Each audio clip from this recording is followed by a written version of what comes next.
Bem-vindo, bem-vinda à sua rádio, a nossa rádio aqui no Instituto Suassuna. Hoje, no nosso quadro Falar para o seu filho ouvir e ouvir para o seu filho falar, vou chamar uma grande amiga minha de muitos e muitos anos, doutora Lilian, seja bem-vinda. Obrigada. Obrigado a você pelo seu tempo, por estar aqui com a gente e por poder contribuir com as famílias que estão em casa. Que bom. Turma, olha só, se você está procurando regrinhas de como viver, esse canal, eu já digo isso todas as vezes, não é para você. O que a gente está aqui é para discutir, para a gente falar com você, para falar com a sua família e te ajudar com as nossas experiências de vida. Então, fica ligado aí, já deixa a sua curtida, encaminha para quem precisa ouvir sobre isso, porque hoje a gente vai falar sobre diálogo, família e escola. Então, como é que essas coisas podem se juntar? Passo a bola para você, Lilian, manda aí. Como é que essas coisas se unem aí, hein? Bacana, muito bacana a gente falar sobre isso, né? Nesse mês tão importante, onde a reflexão sobre saúde mental é um tema constante, né? E se pensarmos em saúde mental da criança, em detectar sinais, em ajudar, em apoiar, a escola é um campo muito importante, porque na escola, muito provavelmente, a criança vai apresentar os primeiros sinais de alguma dificuldade ou de algum problema, né? Mas a escola sozinha não é capaz de fazer nada, né? É muito importante uma parceria, através do diálogo, com a família. E aí cada um tem seu papel, né? Família tem seu papel, escola tem seu papel, e o diálogo traz a união desses dois lados em prol do bem dessa criança. Deixa eu falar, Lilian, uma coisa importante para a gente aqui no Instituto é sempre trabalhar com os professores, né?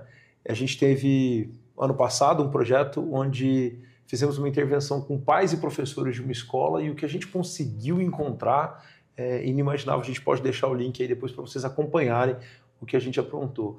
Mas, assim, muito disso chega para o professor, né, Lilian? O professor é o primeiro canal de detecção de qualquer dificuldade que essa criança apresente, ou de qualquer sinal ou sintoma de algum problema emocional dessa criança, né? Pedagógico, claro, no papel de professor, mas o professor tem se tornado um grande olho mesmo, o primeiro olhar da escola para a saúde emocional dessa criança. Então é ele que detecta quando uma criança alegre apresenta um sinal de tristeza ou não se envolve numa brincadeira que antes se envolvia, ou apresenta chora por conta de alguma situação que antes ele conseguiria resolver, mas hoje, por estar mais sensível, não consegue. Então ele é a porta de entrada para que a gente possa fazer essa análise, né? E assim, os desenhos também podem dizer muito, né? Muito frequente, quando a gente percebe alguma situação diferente no comportamento da criança, isso refletir no desenho que ela faz. É no desenho que ela nos conta, né? Que alguma coisa está acontecendo. E aí tem o desenho, tem aquele momentinho do parque também que vai fazer a diferença, que a criança começa a mudar o comportamento. Isso. E aí, como é que você vê na sua prática, né, trazer aqui pra gente orientar os pais, porque às vezes chega uma demanda na própria casa. Então, por exemplo, meu filho chega em casa e fala, pai, tem um coleguinha meu que não tá bem, que eu tô sentindo uma diferença. Como é que as mães que estão nos assistindo, os pais que estão aqui nos vendo, eles podem lidar com essa situação, Lívia? Procurem a escola. Procurem a escola para diálogo, no menor sinal, seja com seu filho, porque o inverso também acontece, Danilo. Às vezes na escola a criança está bem, mas em casa ela apresenta algum sinal, algum sintoma. Quando a família consegue estabelecer um diálogo rápido com a escola, é possível que a gente junto consiga olhar para a situação e poder cuidar dos encaminhamentos necessários para aquela criança, antes que isso cresça e fique insustentável, né? Ou que precise muito de uma interferência, além do que precisaria se tivéssemos feito a intervenção logo nos primeiros sintomas. E nos anos que você já trabalhou em escola, né, diversos lugares onde você já esteve, você já teve esse caso com você, assim, de crianças que acabaram assim, se machucando, que começa a roer na unha, né? A criança começa a roer na unha, depois ela puxa o cabelo. O que você já viu de perto assim que deu certo para a gente segurar? Ou seja, assim, como é que a gente pode mostrar para essas mães e pais que estão nos assistindo quais são esses sinais que a criança vai apresentar que a gente pode ficar atento? A criança, às vezes, deixa de compartilhar a vidinha social dela com os seus colegas. Então, antes era uma criança que brincava, interagia, e hoje escolhe não fazer mais. Esse é um grande sinal. E por meio da brincadeira, também a gente falou do desenho, mas a brincadeira também é um espaço onde a criança transmite muito aquilo que ela está sentindo. Então, às vezes o comportamento muda, a criança passa a ter um comportamento mais agressivo, que ela não tinha antes, ou rói unha, ou se nega a participar das propostas que antes ela participava com alegria e com envolvimento, sejam atividades pedagógicas, sejam na área da brincadeira, no momento do parque, ou porque para de lanchar, ou diminui o lanche, começa a ficar seletivo. Enfim, são pequenos sinais que, se a gente conseguir estabelecer um estreito caminho com a família, a gente consegue intervir de forma rápida e cuidar dessa criança com todo o zelo e carinho que eles merecem.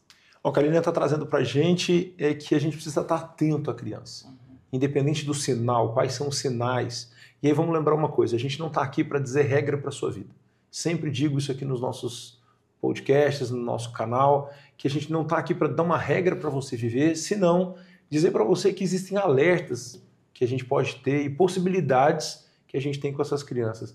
Então, é estar mais tempo junto com essa criança, com um olhar aberto. Não é tempo de qualidade, essas coisas. Não. É estar junto mesmo e atento a essa criança. E atento a essa criança para qualquer mudança de comportamento que aparecer. E o que vem depois disso também é muito importante, Danilo, porque por vezes a escola observa alguma dificuldade ou alguma mudança no comportamento, traz a família para estabelecer esse diálogo, mas a família tem dificuldade de aceitar ou de se disponibilizar para olhar.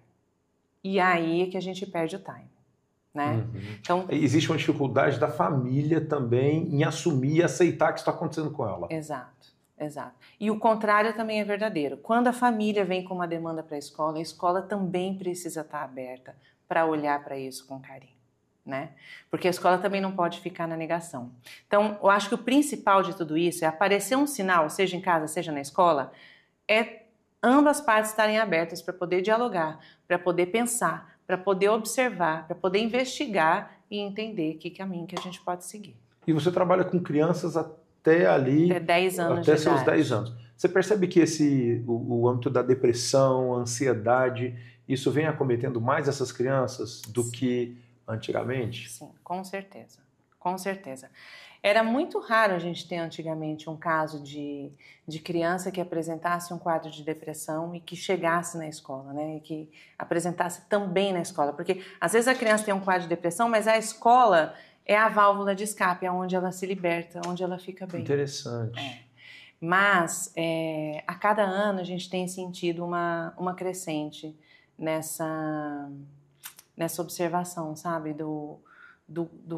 Dos casos, não de depressão comprovada, não são muitos ainda, mas de sinais que mostram que aquilo vai levar a um quadro de depressão. Até porque a gente tem que lembrar que depressão ela não começa no dia 1 e termina no dia 10, ou 20, ou 30, ou vai ser até... Não, é um processo que essa criança vai passando. E aí dá para perceber isso no dia a dia, né, Lívia? Sim. E a gente tem discutido muito isso lá na escola, e isso tem permeado todos os espaços pedagógicos, né? O quanto a criança está perdendo o seu espaço de ser criança, né? Muito pela entrada do celular, que tanto tem se falado, né, ultimamente. A gente às vezes observa crianças que não sabem brincar. E brincar é a linguagem mais natural e mais importante que uma criança tem. E a gente aprende brincando, né? É brincando que a criança aprende a ser o que ela vai ser adulto, né? Quando for adulta. Então, elas estão perdendo o espaço delas de criação, o espaço dela fantasia. Da fantasia, um espaço natural para desenvolver um ser humano, entende? E aí, bom, se eu não aprendo, sendo criança, o que é ser gente no mundo, eu vou ficando fora de contexto, e aí isso vai me trazendo questões existenciais, né? E olha só, quando a gente fala de celular aqui, a gente não está preocupado com quanto tempo o seu filho ou sua filha está usando tela. Cada casa é uma casa, cada contexto é um contexto. Agora, uma preocupação minha, do Danilo, é quanto tempo você, mãe, você, pai, está utilizando o celular. Porque só chegou na sua casa porque você liberou e ele só usa desse tanto porque talvez não tenha ninguém para brincar com ele ou com ela. Então, vamos ficar atento a isso. A internet é maravilhosa, você está conseguindo me assistir agora porque tem o YouTube, porque tem o celular na mão. É importante, sim, a gente aliar a tecnologia ao crescimento dos nossos filhos, mas a curadoria disso, quem faz é você. Então, vamos ficar atento nesse processo desse brincar, que, inclusive, o Winnicott tem um livro sobre isso, né? A importância do brincar, se não me engano. Se o título não foi esse, eu vou corrigir depois aí nos nossos comentários. Se você souber qual é o nome do livro, já coloca aí antes de mim, para a gente deixar nos comentários aí para quem quiser acessar essa leitura. Brincar é a ferramenta, é o meio de vida de uma criança. E a educação física também, né, Sim. Lília? Hoje é mais comum você ver crianças que não gostam de participar da educação física, que é a matéria mais legal, né, da infância. Porque ela é o retrato da infância. E que é o lugar onde a gente socializa, né, Lília? Então, tem uma pesquisa sobre escola, também vou deixar aqui, do professor Pedro Humberto, esqueci a outra coautora, a senhora me desculpa, mas ele fala exatamente sobre isso, que o lugar da escola na vida das pessoas é trazer a socialização, e pela socialização a gente traz os conceitos dessa sociedade que a gente vive. Perfeito. Como é que a gente come, se é com garfo, se é sem garfo, o que a gente come. Então, como a gente resolve um conflito. Como a gente resolve um conflito. E a quadra de esportes é esse lugar onde tudo isso aparece com muito fervor, né? Perfeito, perfeito. Então, o que a gente tem visto, né? Você falou uma coisa muito importante, Danilo, que o celular não é o problema. Como a gente usa o celular é o problema. E aí, quando você traz para a mãe como ela usa o celular, se a gente está falando que para você enxergar qualquer sinal de comportamento do seu filho, você precisa de conexão ser humano com ser humano, certo? Se eu estou dedicando meu tempo ao celular, enquanto o meu filho está dedicando o tempo dele ao celular, esses dois seres humanos não estão ativos na conexão humana. Entre eles, né? E é aí que as coisas acontecem e que as famílias não enxergam e que se perdem, né? Então, E o celular pode ser usado como um meio para, sim, mas não o fim da relação. Né? Então, para você que usa celular, seu filho mora longe, o filho da Lília mora longe, mora na Itália. O que seria de mim se não fosse o celular? Mas assim, o quão importante é nós utilizarmos o celular como um mediador dessa relação, mas não um fim para onde termina a relação, né? Que ali seja um pedaço de uma relação que vai continuar. Porque o corpo fala. Você trouxe de importante aí essa questão do corpinho da criança, como é que ela se expressa, o desenho, como ela senta, né? Tudo isso a gente tem que observar no dia a dia. E eu acho que tem um outro fator também, Danilo. As crianças hoje, quando brincam, elas brincam muito supervisionadas pelos adultos. E quando você brincava, eu gosto sempre de retomar porque a gente se põe neste lugar, né, da criança.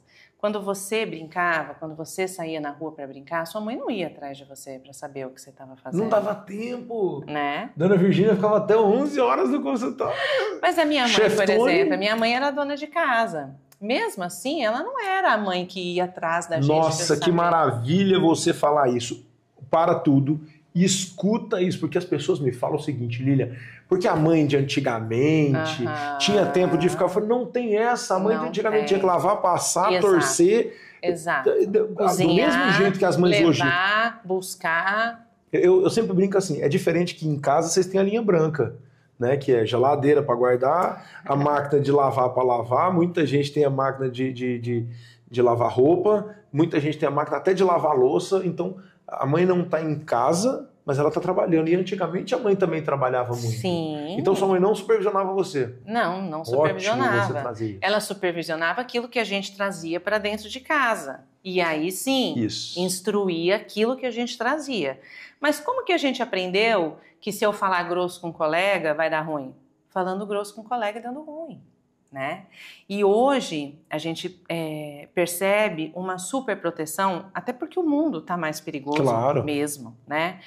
A gente percebe uma super proteção dos adultos que supervisionam essa brincadeira, que nem deveria ser tão supervisionada, e eu também não estou dizendo larguem os filhos, não de novo, isso. A gente não está aqui jogando regra na sua cabeça, a gente está aqui contando como é que é a nossa história e como é que isso pode acontecer aí na sua vida de um jeito mais leve. Perfeito. Então, como a criança não sai para brincar e brincando, ela aprende o que dá certo, o que dá errado, que comportamento que funciona, qual que não funciona, como que eu vou me sentir se alguém me agredir, o que eu vou fazer de volta, porque ela não testa. Porque quando ela está brincando, tem sempre um adulto dizendo não faz assim. Cuidado. E tem pior, tem ainda o adulto que está lá interferindo e resolvendo o problema. Quando há uma frustração entre uma criança e outra, ele entra para resolver a questão pelo filho. Então pode deixar, né? Pode deixar, deixa que eles resolvam. É isso. E aí isso vai prevenir muito do que a gente vem falando aqui nesse Setembro Amarelo, quando a gente está falando sobre essa prevenção ao suicídio, quando a gente está falando dessa prevenção, Escolha Viver. É o nome do nosso projeto, que é essa escolha pela vida, ela precisa ser vivida, né, Lilian? Se eu tenho o que essa criança precisa aprender? Se eu tenho um problema, não é o fim. Há meios para se resolver este problema. E é sem essa ferramenta, porque não brincam, que as crianças estão crescendo. Eles estão crescendo sem a ferramenta do que eu faço para resolver esse problema que eu tenho. E aí eu desisto. Não tem essa flexibilidade emocional, não tem a flexibilidade cognitiva, não tem a flexibilidade social, então a criança acaba se sentindo presa sem saída. E aí ela só tem uma saída, né? Que infelizmente... Não é que nenhum pai quer, né? É isso. Lili, o que você tem visto hoje de possibilidades de atuação? Porque quando a gente fala de escola, você disse que a escola tem que estar aberta. Quando a gente fala dos pais, os pais eles têm que estar abertos a esse diálogo. Então, é um diálogo que tem que acontecer e tem que ter essa abertura dos dois lados. Né? Quando um pai não conseguir fazer isso com a escola onde ele está, ou quando uma escola não conseguir, para os pedagogos e pedagogas que estão nos assistindo, quando esse pedagogo não conseguir fazer esse diálogo, como é que pode ser resolvido? Nessa experiência vasta que você tem, como é que a gente pode resolver esse problema? Procurar a ajuda de um profissional sempre é uma saída bastante importante, com diálogo ou sem diálogo, né? Enquanto escola, né, que é a minha experiência, o nosso papel é insistir muito com essa família para que a gente consiga um denominador comum, né? Até para a busca de uma solução, seja ela buscar um profissional, seja ela buscar um médico, às vezes é necessário. O encaminhamento para um psiquiatra, o encaminhamento para um psicólogo ou psicóloga. Para cada caso. E com muito cuidado e com muita ressalva de que também tudo agora é diagnóstico e medicamento, né? Temos que tomar cuidado com isso, não pode ser. Precisamos tomar cuidado com isso, então é bacana procurar bons profissionais que realmente tenham um olhar cauteloso, porque entender que às vezes, e na maioria das vezes, o problema está no meio, tem um caminho que é diferente de você pensar que existe alguma coisa fisiológica e que aí precisa de um medicamento. Então, precisa ser alguém que possa olhar para esta criança e entender qual é a questão que a gente tem que trabalhar, fisiológica ou emocional. Então, uma coisa que você traz que eu acho importante é esse contexto social que atravessa essas crianças. Né? Tem o pai, tem a mãe, tem as questões familiares, mas também tem um outro contexto, escola, coleguinhas da escola, mas para além disso tem um contexto ainda maior das famílias, dessa cidade onde a criança nasce, onde ela cresce, qual tipo de segurança, inseguranças que ela vai ter nesse processo. E se você precisa de terapia, você já sabe, mas não custa lembrar, a gente tem aqui o projeto Todos Cuidados. Vou deixar o link aqui embaixo também para você ir lá procurar um psicólogo, uma psicóloga. A gente tem nutricionista, tem psiquiatra por valores sociais, para que você possa ter acesso a essa possibilidade aí na sua vida, que é o que a Lilian trouxe, que você traz, que eu acho muito importante esse diálogo. Quando a gente não consegue conversar, vamos chamar um tradutor. Perfeito. Perfeita analogia. Para a gente conversar. É. Mas, Lilian, qual dica que você pode deixar para os pais e para as mães que estão nos assistindo, que podem favorecer essa escolha pela vida, essa escolha dessas crianças por estar vivas e comunicativas e brincando e a todo momento espoletas por aí? Acho que a mais valiosa de todas, Danilo, e a mais natural também, não custa nada, que é: ame seu filho acima de tudo. Passe tempo com seu filho, conectado com seu filho. Né? Você falou, não é uma questão de tempo de qualidade, não é isso. É porque o povo inventou isso agora. Tempo de qualidade, presente, não sei o quê, como se tivessem 5 formas de amar só. Não né? é isso. Cara, tô enrolado. Bora ser família, sabe? Família Ótimo. Que a gente foi. Ótimo. Sentar junto para um jantar e conversar e um se interessar pelo que acontece na vida do outro, sabe? Até para apoiar as frustrações, né? Quando eu trouxe que a minha mãe não cuidava daquilo que acontecia na rua, mas quando a gente trazia as frustrações, ela nos instruía. Isso. Tem que existir esse espaço, né? Perfeito. Mas e que não seja um espaço de que eu vou contar isso pro meu pai, eu vou dividir isso com meu pai e com a minha mãe na tentativa de que ele resolva para mim. Não, mas na tentativa de que eu receba instrumentos para poder resolver minhas questões. E crescer um ser humano que sabe resolver os seus problemas. Perfeito. Olha só, você assistiu até aqui, você vai compartilhar, você vai comentar, você vai encaminhar para um monte de gente, deixar seus comentários por aí, mas principalmente, vamos fazer isso que a Lilian pediu pra gente, vamos ser família. E ser família é gastar tempo. A gente precisa gastar tempo. Porque um caminho principal do seu filho, como a Lilian disse, é esse caminho de volta para casa. Ele precisa saber que você vai estar de braços abertos. Mãe, pai, tio, avó, quem for que estiver assistindo, você precisa estar de braços abertos para receber o seu filho e a sua filha dentro de casa. E se você receber de braços abertos, ainda que ele chegue chorando, ela chegue frustrada, ferida fisicamente ou emocionalmente, a gente pode ter certeza que isso vai ser curativo, porque ela vai voltar muito mais forte. Não em força bruta, né, Lilian? Mas em possibilidades e ferramentas para poder lidar com esse mundo que ela vai encontrar lá fora. E isso, com certeza, vai ajudar o futuro do seu filho e da sua filha. Lilian, muito obrigado pela parceria. Valeu demais. Obrigada, vou te chamar mais vezes aqui para a gente Deus. falar sobre viagens para o exterior. Hein? Filhos no exterior. Filhos no exterior, Pode podemos. Ser? Então, beleza, já está combinado. Gente, muito obrigado por nos assistirem aqui. Tem mais um monte de vídeo. Compartilhe esse vídeo com quem você tem certeza que precisa ouvir isso e que entenda o bem potencial máximo que a psicologia faz na vida das pessoas. Um grande abraço e até a próxima. Gostou do vídeo? Aqui no Instituto Suassuna ajudamos você a alcançar seus objetivos com uma educação ativa e atuante. Oferecemos pós-graduações em psicologia, tanto online quanto presenciais. Saiba mais visitando o nosso site www.institutosuassuna.com e diga sim para o seu futuro.